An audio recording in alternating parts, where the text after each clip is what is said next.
Viejas preguntas, nuevos planteos, un nuevo amanecer, un nuevo sol, un nuevo día.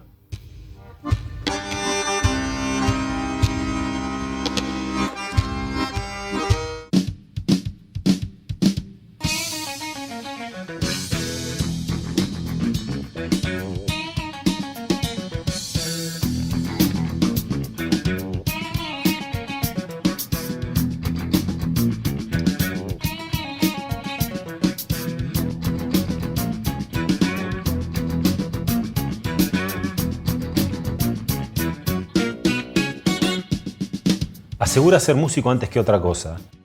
Ha escrito ficciones y también obras que tienen que ver con situaciones de estricta actualidad social. Es juez de familia desde hace 13 años. Por su despacho pasan causas de las más terribles a las más difíciles de atender. La minoridad, la vulneración de los derechos de los niños, los problemas en el seno familiar, el tejido social roto. La pandemia lo llevó a realizar entrevistas a través de Instagram a artistas, músicos, escritores, poetisas, poetas y un montón de personas relacionadas con diferentes sectores. Con su trabajo sobre la ley Micaela y las charlas que ha dado, busca concientizar, pero también debatir sobre los alcances y la resonancia que debe tener el tema de la violencia machista en los ámbitos del Estado y de la sociedad en su conjunto.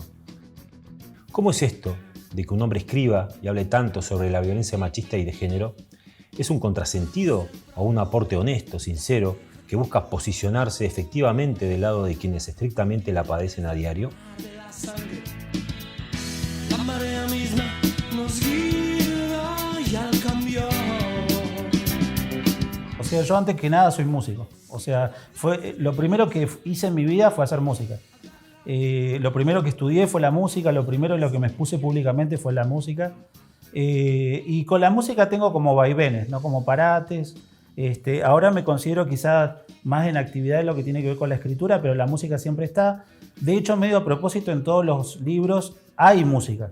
O sea, hay alguna canción que está ahí dando vuelta, varias canciones, y en todas las presentaciones yo he aprovechado para presentarlas con música, o sea, presentar literatura y música. De hecho, en el Arcángel, que lo presenté, creo que fue el 18 de diciembre del 2012 ya, fue una de las últimas participaciones que tuve con Yatén, que los invité.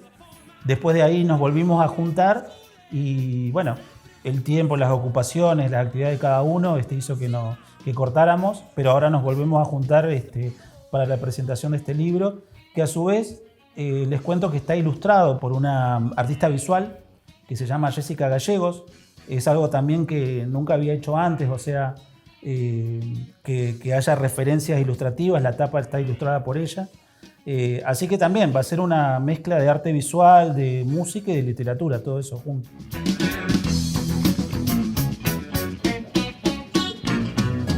Sí, en realidad te cuento, el libro es como un desmembramiento de dos historias anteriores que son El Arcángel y El Plan B, donde hay una historia troncal, donde el protagonista es Emilio Gabriel Castelli García. Tiene Facebook y tiene Instagram, ¿no? Que en realidad son páginas que administro yo y que ya se han vuelto una cuestión de difusión cultural. O sea, más allá de la difusión del libro, la idea era que se conociera el personaje. La idea que alguien preguntara quién es Emilio Gabriel Castelli García y bueno, se derivara a que que pueda hacerse de los libros y que conozca la historia, ¿no? Que se ha escrito ahí. Son historias ficcionadas, pero que están contextualizadas en un universo social de los últimos 40 años.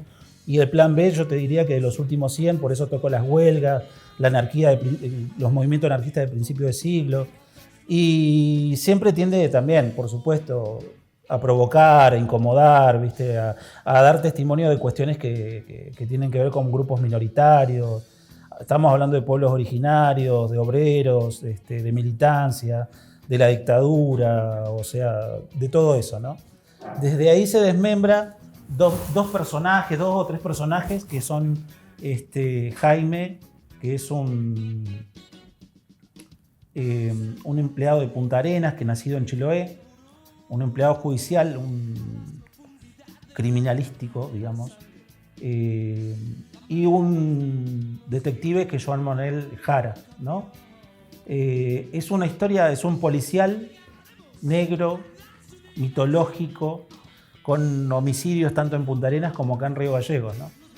Y que también, obviamente, tienen historias que tienden a lo provocativo porque, bueno, cuando accedan a la historia, que no se puede spoilear mucho, se van a dar cuenta de todo el trasfondo que hay ahí, ¿no?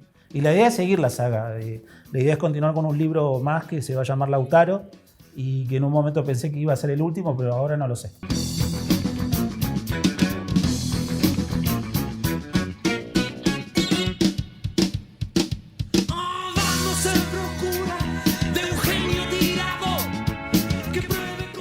Yo lo explico eso siempre cuando hago las presentaciones, porque en realidad justamente yo eso me lo pregunté cuando lo empecé a escribir, ¿viste? A ver cómo lo iba a enfocar al libro, y de hecho trato de enfocarlo y de proyectarlo a través de un hombre heterosis, básicamente, ¿no? Con todo lo que eso implica y con todos los prejuicios y preconceptos y puestas en crisis que yo trato de generar, ¿viste? De hecho, en el libro, el prólogo nomás arranco con ese tema y básicamente lo que hago referencia es lograr que más hombres heterosis de alguna forma se cuestionen la posición de privilegio en la que estamos, y medio que parafraseo a Marx diciendo hay un fantasma que recorre el mundo, el fantasma de los hombres antipatriarcales. O sea, ¿qué pasaría si en el contexto social no solamente hubieran movimientos feministas, que de hecho los hay, ¿no? Movimientos de hombres antipatriarcales, pero todavía son muy pocos. Yo creo que no solamente es necesario, sino que es imprescindible para pensar un mundo nuevo. O sea, hoy por hoy estamos... no lo digo yo, esto lo dice Rita Segato, Stola, o sea, hay muchos especialistas que ven una arremetida del patriarcado, digamos, que se corroboran en los femicidios, que se corroboran en la espectacularización de los femicidios, porque ahora ya no estamos hablando de mujeres muertas o disidencias sexuales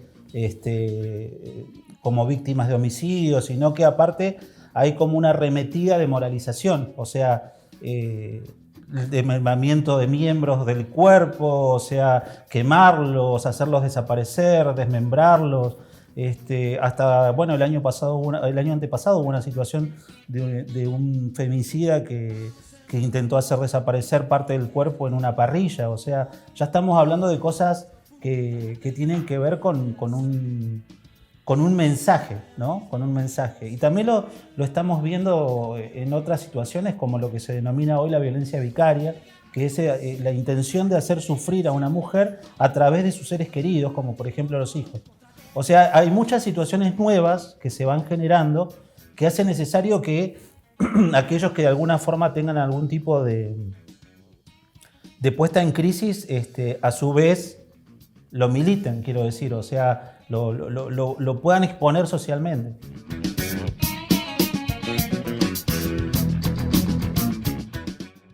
Y en los estudios sociológicos y antropológicos, pareciera que sí. Pareciera que hay una arremetida.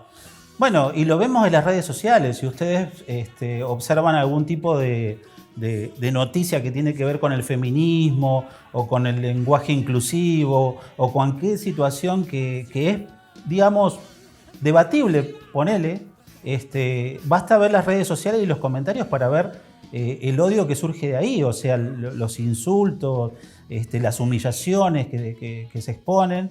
Y ahí vemos un montón de eventuales femicidas, porque en realidad no hay necesidad de exponerse en las redes sociales de esa manera, digamos.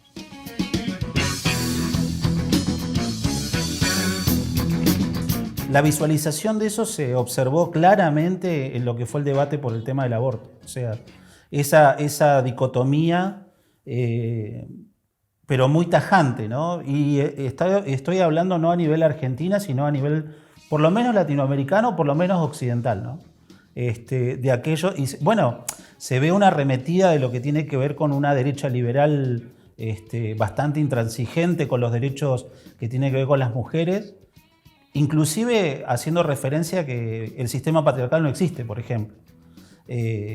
Bueno, en Argentina tenemos un exponente que es Agustín Laje, por ejemplo, ¿no? que aparte anda recorriendo toda Latinoamérica y tiene muchos seguidores. O sea, Agustín Laje va a México, a Querétaro y llena estadios. O sea, no es que está solo él con 5 o 10 personas hablando. O sea, bueno, y para mí es un poco preocupante, pero por otro lado, los movimientos feministas no dan un paso atrás tampoco. Entonces, espero que los años que sigan haya por lo menos algún tipo de situación de poner en debate, digamos, siempre, ¿no? De charlar, del diálogo, de buscar puntos de consenso para avanzar en derechos que la verdad que son necesarios, ¿no?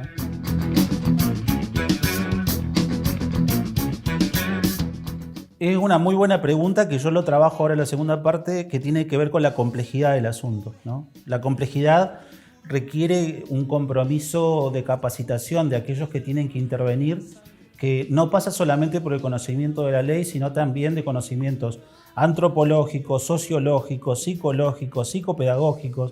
O sea, la verdad que requiere un compromiso muy fuerte de los legisladores, de las intervenciones de la justicia, de los poderes ejecutivos que tienen que resolver y administrar eso permanentemente en las distintas oficinas. Por eso es tan importante la ley Micaela, porque si bien ahora está en discusión el tema de cómo ponerlo en práctica y si eso es efectivamente a través de protocolos, la bajada de información, si eso es efectivo, si es eficaz, al menos es un inicio, ¿no? De alguna manera alguien en una mesa de entradas de un ministerio de cualquier ciudad al menos va a conocer que existe una ley 26485 que tiene algunos tipos de conceptos, de algunos parámetros, algunos deberes, algunas obligaciones. A partir de allí yo creo que sí, requiere un compromiso que la complejidad amerita, ¿no?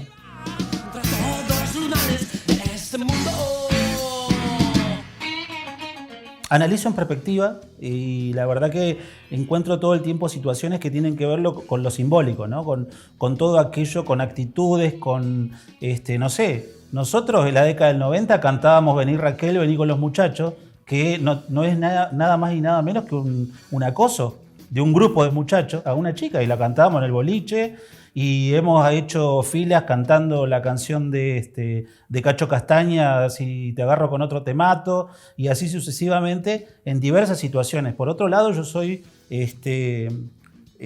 criado en una familia bien tradicional, o sea, con todo el contexto de condimentos que tiene que ver con el papá en la punta de la mesa, la mamá sirviendo, o sea, la mamá ocupada en toda la administración del hogar, sabiendo si la casa necesita, no sé, detergente o lavandina, y el padre no ocupándose absolutamente nada de eso, ¿no? Yo estoy nacido así, he crecido así y eso ha condicionado mucho hasta cierto momento de mi vida en que en algún punto hice un clic, ¿no? Un clic por las intervenciones de otras mujeres, por mi rol también, ¿no? O sea, desde mi rol se ve el sufrimiento humano, digamos.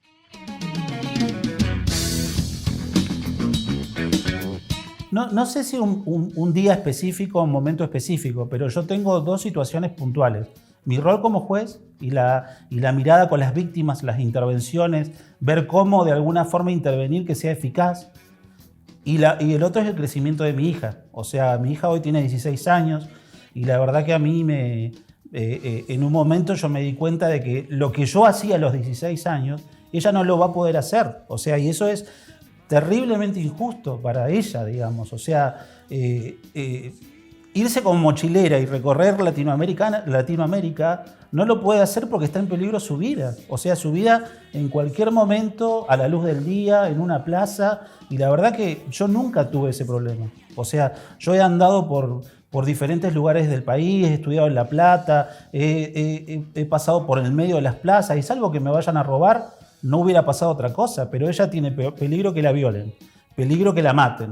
Y así sucesivamente con gente que inclusive ella puede llegar a querer como una pareja. Entonces, esa situación, la verdad que lo que hace a mi vida me ha llevado a decir, bueno, ¿qué estoy haciendo yo? ¿No? Como hombre hetero cis, ¿qué estoy haciendo? Desde mi rol, por suerte, he tratado de intervenir lo más imaginativamente posible para establecer algún tipo de medida que llegara a tener algún tipo de efecto mariposa, por decirlo así. Y creo que en algunas ocasiones lo he logrado y en otras, por supuesto, que no, porque es un tema tan complejo que excede a lo que puede hacer un magistrado, ¿no? Inclusive no vayamos al extremo, pero nosotros nunca hemos tenido miedo de pasar por una obra y que los albañiles te silben o te digan barbaridades desde un segundo o cuarto piso. Y bueno, nuestras hijas tienen ese peligro, o sea, van a la plaza y hay un montón de chicos y es probable que le digan algo. Y capaz que van al boliche y es probable que la toquen, o sea, que la toquen sin consentimiento. Y todos sabemos que eso sucede. O si van en un colectivo o alguien que se acerque solamente para apoyarle los genitales. O sea, es algo que nosotros como hombres sabemos que esas cosas pasan.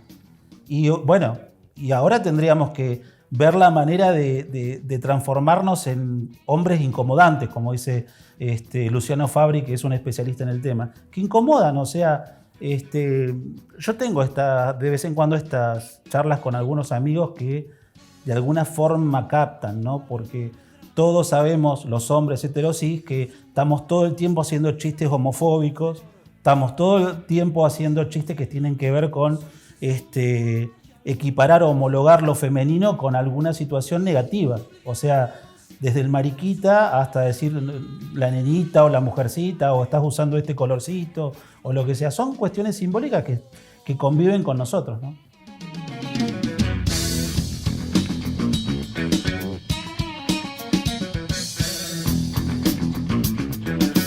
Y la puesta en crisis está bien. Pasa que, bueno, genera todo como una incertidumbre, ¿no? Como decir, bueno, empezamos con una cosa y después sigue aquello y después sigue lo otro. O sea, es cierto que hoy esa puesta en crisis genera, por ejemplo, que en las universidades se cuestione en algunas carreras de por qué no se estudian mujeres, que han sido, por ejemplo, científicas o artistas o que han arremetido la historia y que directamente no se las tiene en cuenta, ¿no? Y eso se le cuestiona en charlas que yo tengo con mi hija. Decimos, por ejemplo, ¿qué mujer de la historia ella estudió en ya cuántos años de educación pública? Y son 2 o 3, o 4, o 5, ponele. Y hay gente, y hay mujeres tan importantes. Bueno, estoy hablando de algo que se denomina ginopia, ¿no? Es decir, hacer desaparecer a las mujeres de la historia porque la historia la han escrito los hombres. Porque la historia la escriben los que ganan, ¿no? Como dice Walter Benjamin. Pero está eso puesto en crisis, está todo el mundo simbólico que mencionábamos recién, la música, el arte visual, el cine, o sea, todo. Básicamente es como que yo lo pongo en el libro, ¿no? Cuando vos empezás a despertar es como The Truman Show, o sea, te das cuenta de una cosita, te das cuenta de la otra, y de pronto estás en un mundo que por supuesto te genera incertidumbre. Lo más cómodo siempre es estar tranquilo, sentado, que todo esté igual, que todo esté bien, digamos.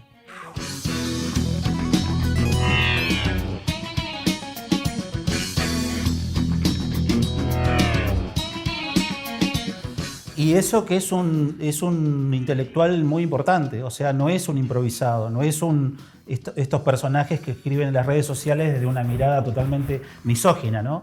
Yo leí, de hecho lo cito en El Viento Es, el libro negro de el feminismo, y no me acuerdo el título, ¿no? Y hay mucho recorrido intelectual, pero bueno, lo que pasa es que todas las posiciones que son intelectuales tienen una ideología de fondo, ¿viste? Él habla de ideología de género, pero en algunos debates se le ha dicho, ¿no? Obviamente hay una ideología detrás de todo tipo de posición intelectual, pero algunas tienen uno y otras tienen otro, ¿no? Entonces, él arremete en argumentos que van en contra de decir, bueno, él lo que sostiene es esto. La primera ola del feminismo fue legítima. O sea, las sufragistas, la que tienen que ver con la igualdad de derechos, con poder no depender como ni patrimonialmente del marido ni del padre, porque antes la mujer no administraba sus bienes. Bueno, todo eso está bien, dice, pero ya después lo otro ya es como abuso de derecho, o decir, ya lograron la igualdad, ¿ahora qué quieren? ¿no? Entonces, hasta ahí se detiene. Ni hablar del transfeminismo, ¿no? Eso, a partir de ahí, eso es totalmente invalidado. Y la verdad que, bueno, no sé mucho qué decir al respecto, en realidad. Me parece que tiene que ver con argumentaciones con una posición ideológica liberal de limitación de derechos bien clara. De la sangre, la marea misma nos guía y al cambio. El tema de haber decidido empezar a escribir sobre el tema me ha cambiado mucho. Me ha cambiado en lo personal y me sigue cambiando, me sigue modificando. Estoy todo el día, casi todo el momento replanteando algunas cuestiones o dándome cuenta de algunas situaciones. Por ejemplo, una cuestión que tiene que ver con algo tan familiar, ¿no? Yo viajé en estas vacaciones hasta La Plata y en el medio de la ruta me di cuenta de que el 95% de los que manejan son hombres, ¿no? Y el 100% de los camioneros son hombres. Y me di cuenta de la falta de empatía que hay en la ruta en cualquier tipo de situación, casi en el mayor contexto, como decirte, personas que tratan de sobrepasar, ¿viste?, a 5 o 6 autos en situaciones imposibles o en situaciones que podrían generar un accidente múltiple, ¿no? Y yo me di cuenta ahí que digo, esto también tiene que ver con eso, tiene que ver con la competitividad, con el ser más macho que todos los machos, ¿viste? Y estoy todo el tiempo viendo, observando y dándome cuenta que está por todos lados, ¿viste? Ya que el viejo tiburón a las profundidades del mar de la sangre. De la terminología está media trillada ya, ¿no? Se utiliza todo el tiempo, pero en realidad tiene que ver con desestructurar las prácticas simbólicas cotidianas, ¿no? Desestructurarlas, ponerlas en crisis y actuar sobre eso. A eso se refiere la deconstrucción. Quizás la idea sería, o la utopía, como diría Galeano, sería la destrucción directamente, no la deconstrucción, ¿no? La destrucción. Como la ley 26485 que habla de prevención, sanción y erradicación. La destrucción sería la erradicación. Es algo que está muy lejos, que no sé hasta cómo funcionaría ni de qué manera. Es algo que no nos podemos ni siquiera imaginar, a ver cómo. Pero hay, por ejemplo, hay una película que está en Netflix, que no me acuerdo el título, pero que muestra a un hombre muy machirulo que se golpea la cabeza, viste esas películas bien hollywoodenses, y se despierta en un mundo en donde las que dominan son las mujeres, las que acosan son las mujeres, y los hombres que se quedan adentro de la casa y que hacen las veces de todo lo que tiene que ver con lo que hoy hace una mujer, ¿no? O el doble trabajo y después ocuparse de los hijos y administrar el hogar. Y la verdad que, así como en otras tantas instancias, el cine ahí se muestra, o la ficción muestra cómo podría llegar a funcionar eso, pero la verdad que no lo veo cerca, ¿no?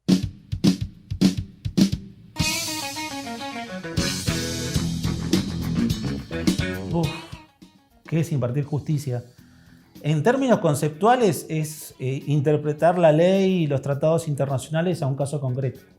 O sea, con las complejidades, en familia no estamos hablando que, en lo que tiene que ver con el foro de familia, no estamos hablando de algo de hacer sumas y restas, ¿no? Como podría llegar a ser en una justicia comercial, por decirlo de alguna manera, o en una justicia administrativa. Es una situación que requiere una mirada interdisciplinaria, en la que yo siempre cuestiono el tema de la carrera de grado, ¿viste?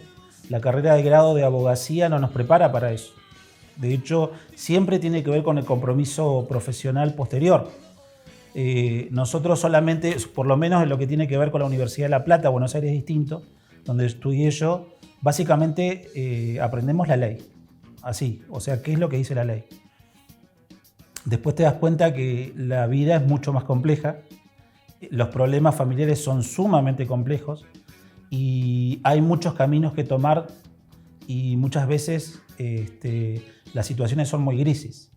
Así que impartir justicia es tratar de buscar la solución más equilibrada y equitativa en función de una suma de intereses. La marea misma nos guía.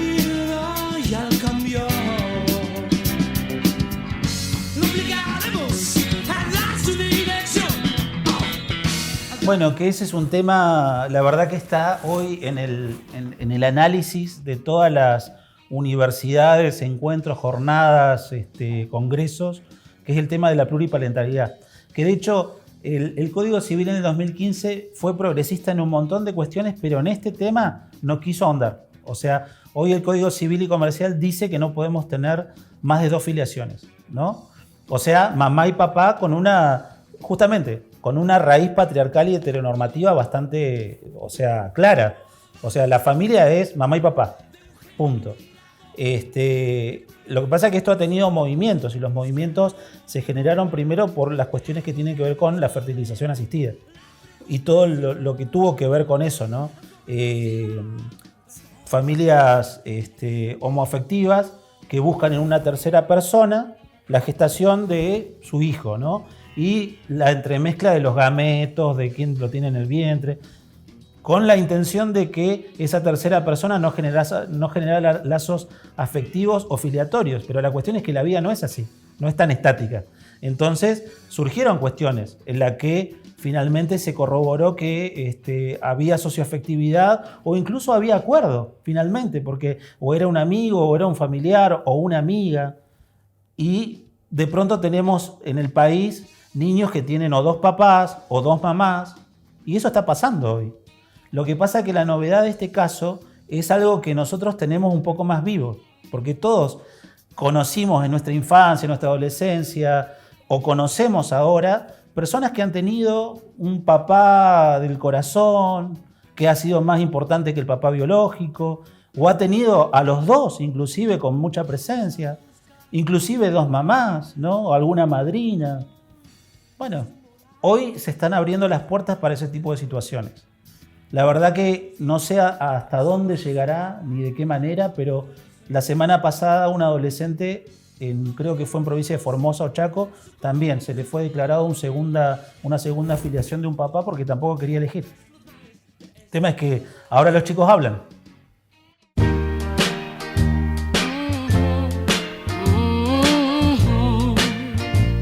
Hay temas que nos atraviesan a todos como sociedad y en los cuales los debates parecen simples, pero otros son como botones que al ser apretados despiden violencia o conductas reaccionarias.